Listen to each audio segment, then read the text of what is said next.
मंथन का महामंच उद्योग मंत्री सत्यानंद भोक्ता, मुख्य अतिथि कृषि मंत्री दीपिका पांडे सिंह, विशिष्ट अतिथि न्यूज 18 बिहार झारखंड की बड़ी पहल और झारखंड के विकास के रोड मैप पर यह मंथन किया गया है।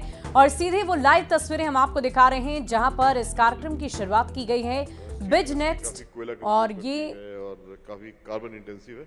कैसे उसको हम लोग देखें कि लो कार्बन ग्रोथ हो, सस्टेनेबल प्रोडक्ट्स बने और सो कंपटीशन तो रहेगा ही, you know market is market, but सबके लिए बहुत जगह है।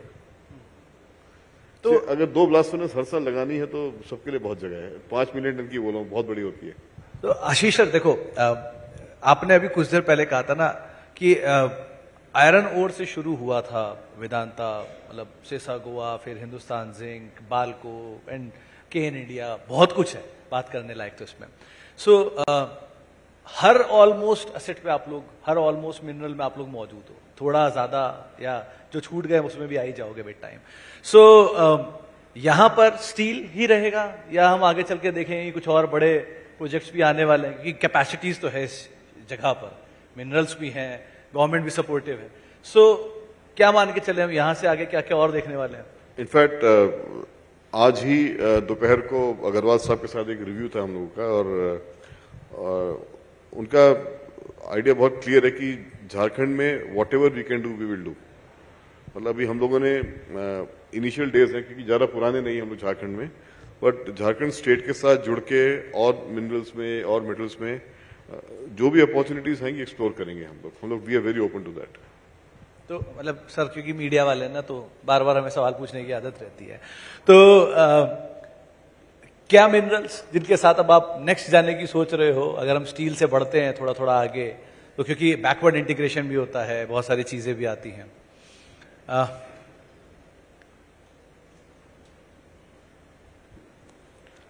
उसके बारे में अभी बोलना मुश्किल है, बट सी आजकल जैसे अभी कॉपर है, निकल है, लिथियम है, ये सब मिनरल्स तो देख ही रहे हैं सब लोग, और coal of course is always there, but early days, but अभी जस्ट काम शुरू करेंगे हम लोग इसके ऊपर। तो सर, इतने सालों से आप पहले टाटा स्टील, फिर वेदांता, सो स्टील तो आपने पूरी एजेस में देखे हैं।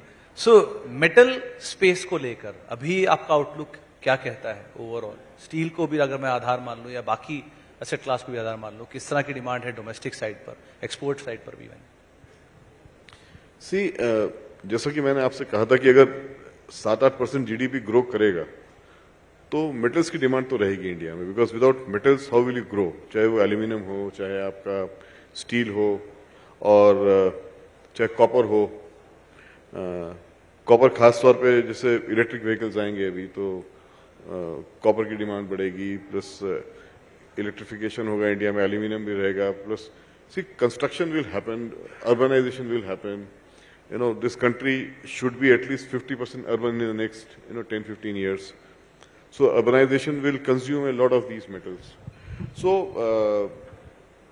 I think अमृत काल आने तक तो जरूरत रहेगी हमारे को, क्योंकि बगैर मेटल्स और मिनरल्स के मतलब आई कैन नॉट इमेजिन कि अमृत काल 2047 तक आ पाएगा।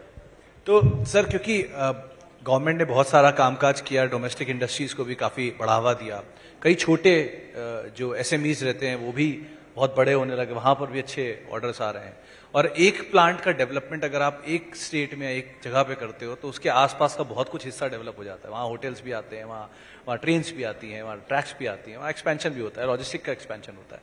सो ये सब चीजों को कैसे डेवलप होता हुआ देख रहे हो आप इस एरिया में, या जहां जहां प्लांट्स लगा रहे हो वहां पर? कैसा ये रिमार्केबल जर्नी रहा है विद टाइम?